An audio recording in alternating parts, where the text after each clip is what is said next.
하나님께서 오늘 우리에게 주시는 말씀은 시편 110편 1절 말씀입니다. 여호와께서 내 주에게 말씀하시기를 내가 내 원수들로 내 발판이 되게 하기까지 너는 내 오른쪽에 앉아 있으라 하셨도다. 아멘.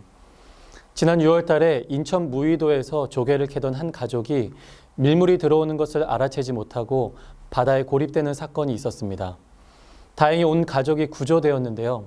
어른들은 갯벌에 굴러다니던 빈통을 붙잡고 바다에 떠 있다가 구조가 되었고, 어린이 한 명은 생존 수영을 하며 30분을 바다에 떠 있다가 구조가 되었습니다. 생존 수영은 앞으로 나아가기 위한 영법이 아니라 단순히 물에 떠 있기 위한 영법입니다. 일명 잎새뜨기 수영이라고 하는데요.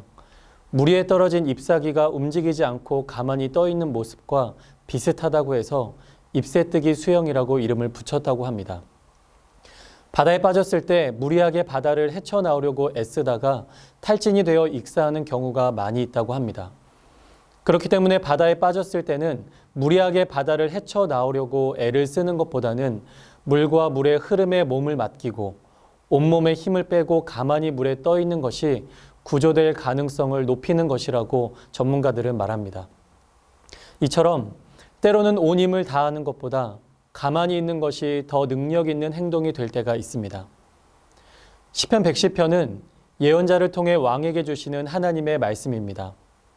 하나님께서 왕에게 말씀하십니다. 내가 내 원수들로 내 발판이 되게 하기까지 너는 내 오른쪽에 앉아 있으라. 원수들로 내 발판이 되게 하겠다는 말씀의 의미는 원수들이 너에게 굴복하게 만들어주겠다. 원수들과의 싸움에서 승리를 거두게 하겠다는 의미입니다. 승리에 대한 약속을 하고 있는 것입니다.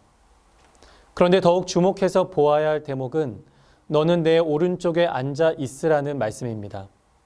내가 원수들이 너의 발 앞에 엎드려 굴복하게 만들어줄 것이고 그래서 너에게 승리를 거두게 할 것인데 너는 내 오른쪽에 앉아 있으라는 것입니다. 저는 이 말씀을 묵상하는데 이 말씀이 이렇게 들렸습니다.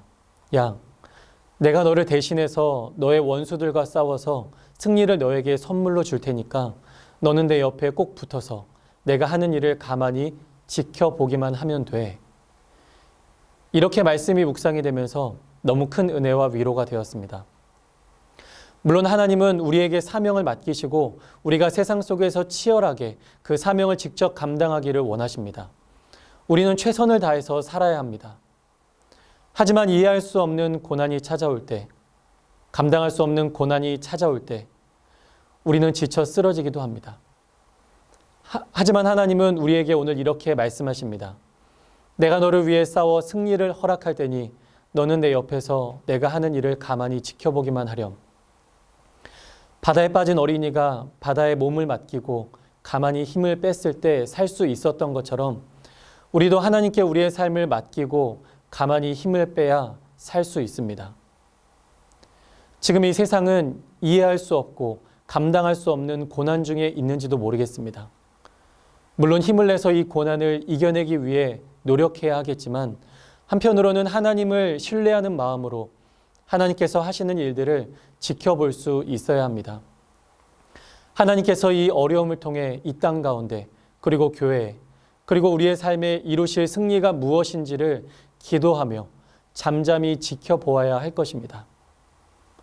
오늘 우리가 처한 고난 속에서 성급히 답을 내리거나 낙담하지 마시고 승리를 허락하실 하나님을 소망 가운데 신뢰하는 저와 여러분들이 되시기를 간절히 축복합니다.